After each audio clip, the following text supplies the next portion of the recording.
Hello, today we've got something new. Well, new when this video goes out anyway. If you're watching this in 10 years time, it'll be vintage. But that's good, because this is based on vintage gear.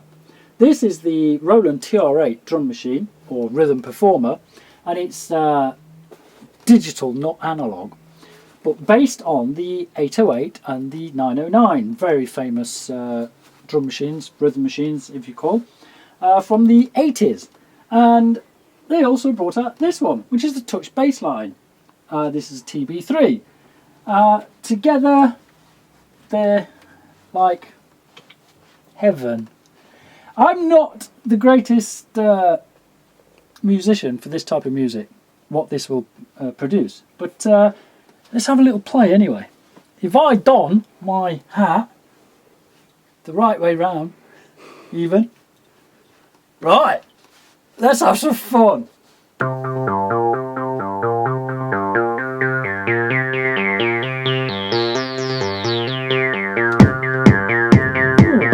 That sounds brilliant.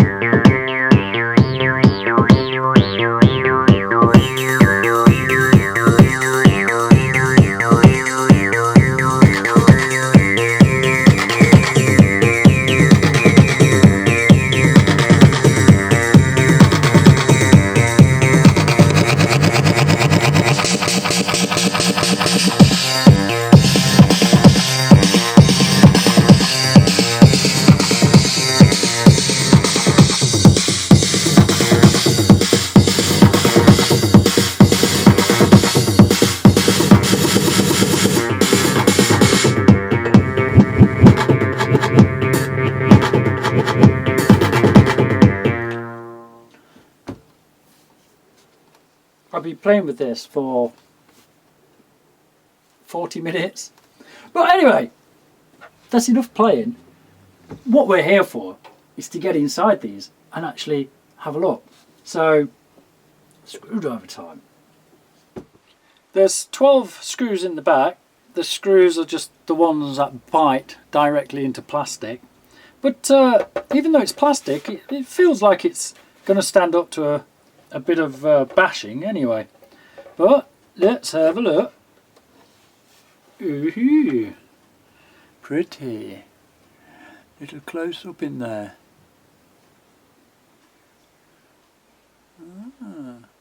Nice green boards. Lots of green on these things. Yeah, looks a little bit sparse, but that's modern technology for you, isn't it? There's some memory chip here that's possibly got the samples on it, not too sure. I want to whiz those boards off actually and have a look on the other side. I expect there's going to be quite a bit underneath there, and this will be all your control board for all your switches and buttons and everything. We might just whiz that off as well and have a look under there. Okay, let's go. Okay, here's the back again. This is a memory chip and it's 256 megs, and there's a few tiny components left on there. Not a lot on here. This is your audio output side. Now if we flip those over, the main works is here. We've got a couple more memories. The Integrated Silicon Solutions Inc. ISSI, and they are 256 megs again. And then, well, haven't got a clue what these are. Nothing comes up. Obviously it's so brand new to Roland, there's nothing on the internet about them. But anyway, moving along, I did notice this one here. This is DC-DC converter. Moving along, lots of nice little caps on there and what have you, and I think this is possibly for the headphone. This is an op amp, a high current op amp, and then all along the board you have to look really carefully, but there's just tiny components just added here and there around the board. little bits and pieces just poking up. Anyway, I'm going to get this board off and we're going to flip it over and have a look on the other side. There we go, the other side of the board. All the beautiful green LEDs here. It's a lovely shade of green. There's your controllers, 7 segment displays, lots of pots here, and all your sliders. Now, I've noticed a few people on YouTube playing this machine, and they really whack these sliders up and down at high speed and give them a real tough time. So I wonder, over time, over the years, how many of these will have to be replaced. But you know, the construction of the entire thing is pretty nice. Pretty nice indeed. There's all the multicoloured LEDs here. These go underneath your pads, and there's a few chip controllers there again. But you'll notice this sort of wiggly shape around it. This is the bottom end of the button that touches onto the board. And the buttons have this carbon film all the way along there, as you see, and that carbon film makes a connection across here so you know when the button's been pressed. I don't know, oh I do know, I've just figured it out. I was going to say some of these sliders light up individually and switch on and off green, and of course they're all in their own separate little plastic casing, so you can light them up at the top and the bottom and have this one dark and have that one lit, etc, etc. Yeah, that must be these guys, little green LEDs there and there, and that will sort of marry up to these little 2 holes here, and there will be some sort of little shape to that to transmit the light around that little ridge where your slider goes. But what can I say about this? I mean, there's not a lot in it. I mean, it's not like opening up a proper 808 and seeing all the discrete components and things. This is, you know, it's a bit sparse. But that's good, because that's probably less chance of things breaking down. I had to take all the buttons off. Now, in the future, will anybody be able to circuit bend one of these further than it's already circuit bent? I don't know.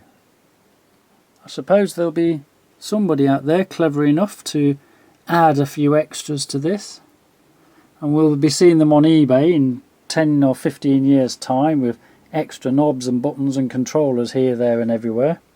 Who knows? Right, I'm going to put that back on here now and just have a look into the TB-3. I'm sorry that's not exciting enough, but that is what you see is what you get. That would look so good on my Christmas tree. Oh, thank you very much. Now it's showing off. Fast forward, rebuild.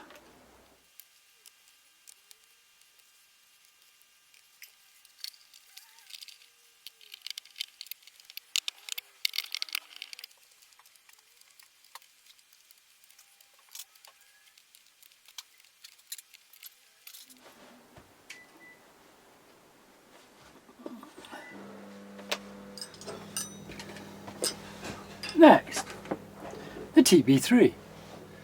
Let's have a look what's inside this one then. The TB-3 is the modern day version of the TB-303. It's got a pressure sensitive touch pad. You can do lots of things on there. There's a keyboard on there, there's an XY, envelope modulations, all sorts. And the volume cutoff, resonance, accents, effects, step recording and what have you. And it's got you know, 64 user patterns, etc. It's a bass synthesizer, and it sounds actually pretty close to the original. So looking inside is the main circuitry. It doesn't look like a lot, but there is a lot in there. Let's get this open. There's a quick look at the output board. That's for your headphones, that's for your left and right output. I have just noticed the right output is actually sticking off the board very slightly, so it's a little bit angled. I think that might have been a Friday afternoon solder job, that one. But yeah, I mean, everything looks all very pretty. There's your MIDI ins and outs, etc. And these chips are just getting so small now, it's scary. Your power, the on-off switch, your USB port. This will be audio, most likely, because it's screened and it's coming off this board. Now these chips here, these are DSP chips. These are pretty powerful components. And what Roland is doing in all their new AIRA products is they're using these chips. And what these chips do is what Roland has actually done, they've taken the information of TR-8, 909, 303s, SH101s, etc., etc., you know, stuff from 30 years ago, and they've analysed the circuit diagrams component by component, and they're using these DSP processors with something called analog circuit behaviour. Now, the analog circuit behaviour is sort of, they logically analyse an analog circuit, and they worked with the original engineers, and these chips sort of, it's a bit difficult for me to try and explain. These sort of emulate the analog specific characteristics of those original instruments, and that's why these things sound so bloody good. I mean, it doesn't look like a lot, but if you started getting into these and thinking about old technology to new technology and saying, well, there's only a couple of chips in there and there was thousands of transistors in the old ones. Well, there's millions of transistors in here, absolutely millions. So there is actually a lot more in this, even though it just looks like a chip. Just a quick look at the only Friday afternoon gripe that I can say with this. Everything else is very well made, but if I plug in the left socket and I plug in the right socket, well, I mean, look at the angle of those two. I'm not twisting this. Yeah, this is a Friday afternoon job. Well, you can see it better like that. If I look dead on here, look how sort of off that one is. I mean, I could get in there and just resolder that. I might do that at a later stage. But yeah, sorry Roland, that is my only gripe, is there's quite a twist there, quite an angle, and it's all because this hasn't soldered down properly. There's a bit of a gap down the back of it there, sitting off the board at the back. But anyway, I'll sort that out. It's not the end of the world. Okay, moving on to the front panel. It's got a metal cover. I'll find out just how thick that is. But yeah, nice and neat. And let's whiz these off and have a look behind those. Take this little plastic cover off, this little flimsy plastic cover. What's that for?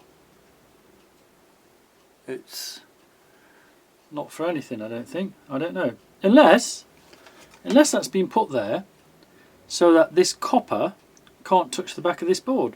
Maybe. Yeah, I suppose so. There'll be some logic behind it somewhere. They wouldn't waste all that money on a piece of plastic unless it was necessary. Flip the top panel over. Yeah. Not a lot to see. I guess there wouldn't be. These are tiny little surface mount LEDs all the way across the top there. You've got your 7-segment 3-digit display, your rotary encoder, and your pots, and again some of those carbon film sort of touch pads. The LEDs just simply shine through these, and from the top they actually look like LEDs sticking through, but they're not. It's just a strip of plastic pieces again. Well, okay. Try and find out a way to measure the thickness of that piece of metal. One moment. If I get the thickness of that and then 0. Now, if we add that and get it in here, 1 millimeter.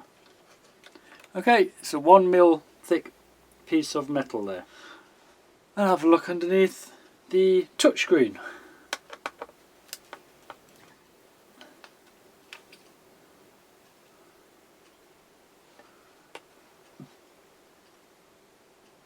There's the touchscreen. Very nice.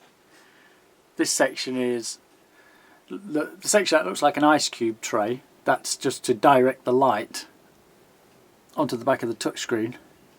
This will have the sort of X and Y touch on it, pressure sensitive touch, and your LEDs will just shine through. And that board has just got a couple of LED drivers on it, and that's it.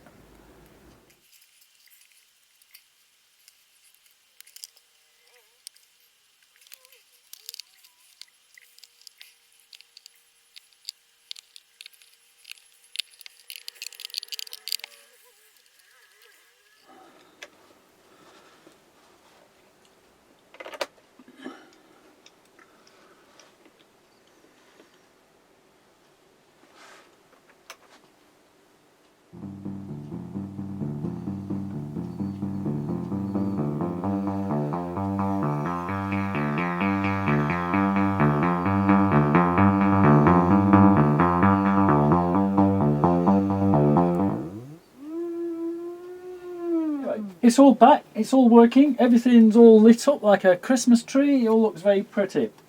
So you get this in the box, you get a power supply in the box, and you get what they call on the website an instruction manual. It's not an instruction manual, it's an instruction leaflet, one sheet, and this bit is English, and all the rest are, you know, all the other handy languages around the world. So yeah, you get an instruction leaflet, and then you get another leaflet with all the warnings on there that says, you know, don't use it in the bath, and, you know, don't eat it, and that sort of rubbish that they have to do nowadays. But yeah, it's up and it's running, and it looks pretty.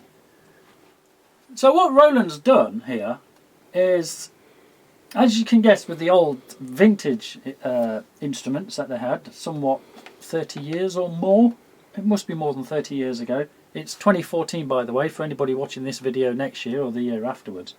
The vintage instruments, yeah, they used all the discrete components like resistors and capacitors and transistors and all those wonderful things. And in particular orders, it would make particular sounds. And, you know, there's a few imperfections, but it's some of those imperfections that make these things sound so good. But what Roland's managed to do now, they've got this chip, this DSP chip, and it's called analog circuit behavior, and they've worked with some of the original guys that made the vintage instruments, the 808, 909, TB-303, SH101s, because there's a keyboard on its way out as well. Like to get my hands on that as well, please, Mr. Roland, if you don't mind, send to this address.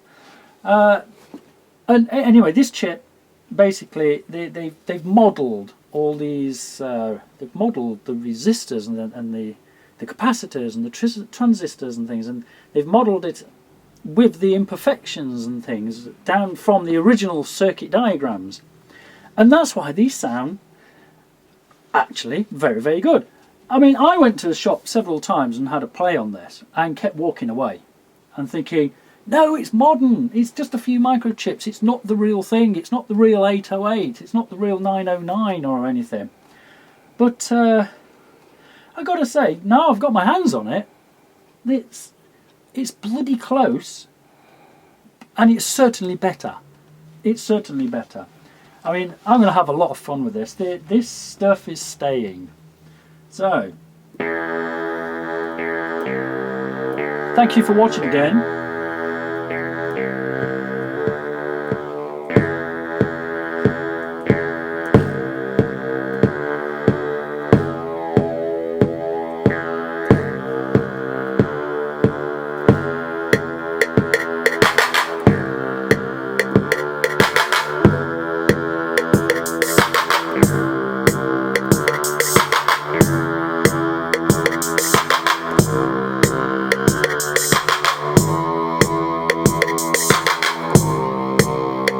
See, I'm just prattling about and I haven't got a clue what I'm doing at the moment because I've not had it very long.